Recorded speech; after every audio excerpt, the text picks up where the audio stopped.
রঘুনাথগঞ্জে ভয়াবহ অগ্নিকাণ্ড। রঘুনাথগঞ্জ থানা সংলগ্ন একটি দোতলা বাড়িতে অগ্নিকাণ্ডের ঘটনায় ব্যাপক আতঙ্ক। শুক্রবার রাত ৯টা নাগাদ আগুনের খবর পেয়ে ঘটনাস্থলে পৌঁছয় দমকলের একটি ইঞ্জিন।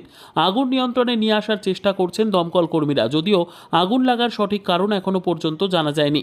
ক্ষয়ক্ষতির সঠিক পরিমাণও এখনও জানা যায়নি। আগুন ঘিরে ব্যাপক শোরগোলের সৃষ্টি হয়েছে।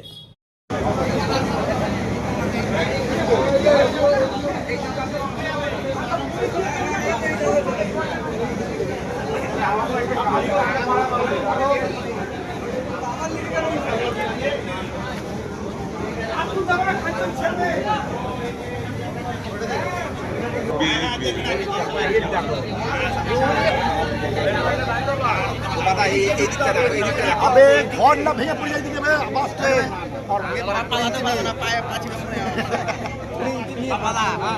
এই যে দেখ এই হলো